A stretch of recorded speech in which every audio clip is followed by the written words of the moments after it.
आखिर चीन क्यों आया बातचीत की टेबल पर? आखिर क्या चेंज आया ग्राउंड लेवल पर? आखिर बॉर्डर पर कौन सी है वो हवाई पट्टी? आखिर क्यों गुम हो गई चीन की सिट्टी पिट्टी? यह तस्वीर है लद्दाख में बन रहे उस न्योमा एयरफील्ड की जिसने अब तक लाइन ऑफ एक्चुअल कंट्रोल पर चीन को मिल रही एडवांटेज को न्यूट्रल कर दिया है। यह वही न्योमा एयरफील्ड है जिसने चीन को यह मैसेज दे दिया है कि अगर उसने बॉर्डर पर कुछ मिस एडवेंचर करने की कोशिश की तो अब भारत भी दोगुनी रफ्तार से पलटवार करने में सक्षम है। न्योमा एयरफील्ड अब से कुछ ही महीने बाद यानी अक्टूबर तक ऑपरेशनलाइज हो जाएगा। न्योमा एयरफील्ड समुद्र तट से करीब 13,700 फीट की ऊंचाई पर है। भारत का यह सबसे हाई एल्टीट्यूड पर बना स्ट्रेटेजिक बेस है।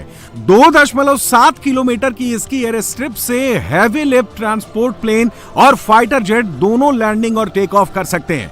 C-130J super Hercules transport plane यहां ट्रायल रन भी कर चुका है। एयर स्ट्रिप की चौड़ाई 46 मीटर है जिसमें किसी भी तरह के प्लेन को लैंडिंग और उड़ान भरने में कोई मुश्किल नहीं होगी। करीब 230 करोड़ से ज्यादा की लागत वाले न्योमा एयरफील्ड में ATC कॉम्प्लेक्स, हैंगर, क्रॉस बे और वॉच टावर बनाने का काम भी करीब पूरा हो चुका है। फिलहाल इस एयरफील्ड में ट्रांसपोर्ट और फाइटर प्लेन दोनों के ही ट्रायल चल रहे हैं। कई दौर के ट्रायल के बाद ही एयरफील्ड को ऑपरेशनलाइज किया जाता है। ये एयरफील्ड जो है 13,700 फीट पे मुध न्योमा के इलाके में कंस्ट्रक्ट किया गया है। ये फॉरवर्ड एरिया है ईस्टर्न लद्दाख में, लाइन ऑफ एक्चुअल कंट्रोल के पास में। सो यहाँ पे इस रनवे के ऊपर the heaviest military aircraft, fixed wing, rotary wing, fighter aircraft, transport aircraft सारे के सारे लैंड कर पाएंगे।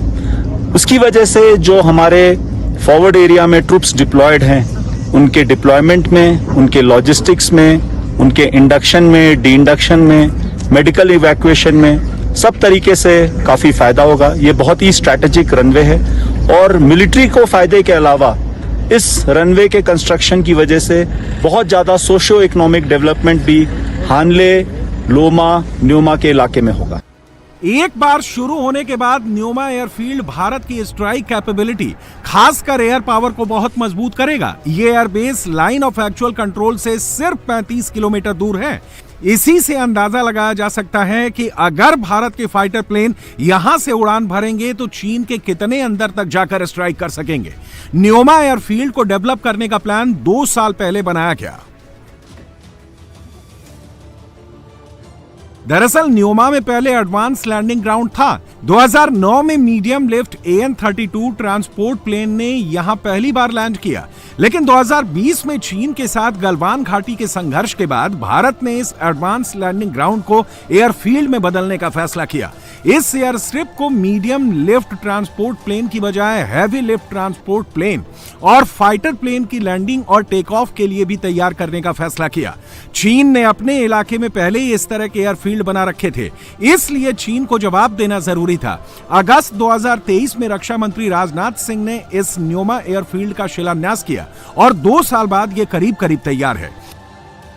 न्योमा एयरफील्ड को 2 साल में रेडी करना इसलिए भी बड़ी बात है क्योंकि 6 महीने यह इलाका बहुत ज्यादा ठंडा और बर्फ से ढका रहता है। बॉर्डर रोड ऑर्गेनाइजेशन यानी BRO के पास काम करने के लिए सिर्फ 6 महीने होते हैं। इस तरह से देखें तो BRO ने करीब 1 साल के काम में एयरफील्ड रेडी कर दिया है। Here the temperatures dip down to -30 to -35 degree centigrade during peak winters. So the working window that is available to us is just a period of 5 to 6 odd months from May till November. Nyoma airfield ही नहीं बल्कि line of actual control पर चीन का मुकाबला करने के लिए भारत जो भी इंफ्रास्ट्रक्चर प्रोजेक्ट बना रहा है, एक तरफ चीन की नाराजगी का खतरा है, दूसरी तरफ मौसम की चुनौती है। लेकिन इसके बावजूद 2014 में मोदी सरकार बनने के बाद से चीन सीमा पर बुनियादी ढांचे के विकास में गजब की तेजी आई है। गलवान वैली क्लैश के बाद न्योमा एयरफील्ड ही नहीं बल्कि दूसरे इंफ्रास्ट्रक्चर प्रोजेक्ट में भी तेजी आई है। 2014 से 2020 के बीच भारत ने अलग अलग जगहों पर 15 किलोमीटर ब्रिज बनाए हैं जो सड़कों को आपस में जोड़ते हैं। इतना ही नहीं, इन 6 सालों में करीब 5000 किलोमीटर रोड भी बनी है। गलवान घाटी संघर्ष के बाद काम में और तेजी लाई गई। 2020 से 2023 तक अरुणाचल प्रदेश में चीन से लगते बॉर्डर पर 507 किलोमीटर, जबकि लद्दाख में 454 किलोमीटर सड़क बनाई गई।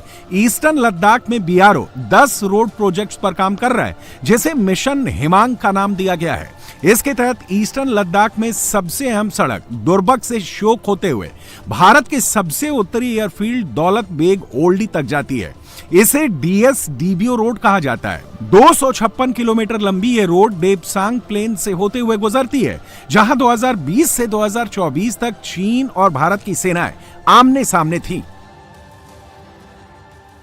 हम इस समय डीएस-डीबीओ के उस स्ट्रेटेजिक रोड के एंट्री पॉइंट पे हैं जिसे डुरबुक कहा जाता है।